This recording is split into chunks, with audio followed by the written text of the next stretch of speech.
I now give the floor to the representative of Guyana.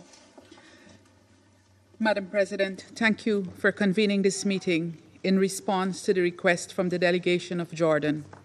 Allow me to acknowledge the presence of the distinguished ministers and other high-level officials in today's meeting, and to also thank Commissioner General Lazzarini for the valuable information provided. At the outset, Guyana salutes Commissioner General Lazzarini and his staff for their dedicated efforts amidst the most trying circumstances, and to commiserate with them on the loss of 178 of their colleagues who were killed in service to the Palestinian people. Madam President, Guyana is deeply concerned about the circumstances under which UNRWA is forced to carry out its operations in the Gaza Strip. We have taken note that several UNRWA premises, including schools, health centers, and aid distribution centers, have been directly hit by munitions used in the conflict. It is troubling that these incidents have occurred, although the agency has complied with the requirements to provide the coordinates of all its premises to the parties to the conflict through the UN humanitarian notification system. The indiscriminate targeting of these premises has resulted in the killing of both UNRWA personnel and civilians who sought shelter in these facilities. Guyana emphasizes the obligation of all parties to comply with international law, including provisions related to the inviolability of UN premises. In this context, we call for full accountability for the violations that have taken place since the start of the current cycle of violence on 7th of October. There should be no impunity for such brazen disregard of international law. Madam President, Guyana is equally concerned by the ongoing campaign to discredit and dismantle UNRWA. The agency has been maligned and some staff members accused of being involved in the attacks of October 7th, without any credible evidence being provided to substantiate these accusations. Questions have also been raised about the agency's neutrality.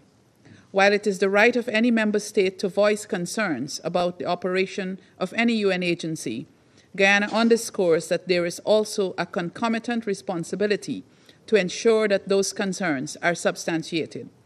It is simply unacceptable to put forward accusations without providing credible supporting evidence. In the case of UNRWA, these accusations have led to very costly consequences for ordinary Palestinian civilians. Several member states decided to cease their funding to the agency at a time when the population in Gaza is faced with an unprecedented humanitarian crisis, owing to ongoing hostilities by the Israeli Defense Force. These decisions were also taken against the backdrop of persistent funding shortfalls, which continue to affect the agency's ability to effectively carry out its mandate. While acknowledging that several countries have resumed their funding to UNRWA, Guyana calls on others, in the name of humanity, to reverse their decisions to suspend funding. We look forward to the final report in a few days from the Independent Review Group. Madam President, allow me to also address the claim from the Israeli side that the UN is unable to deal with the volume of aid that is available for distribution in Gaza. Aid distribution in a war zone is not a simple matter. It involves a number of critical parts that must all function well.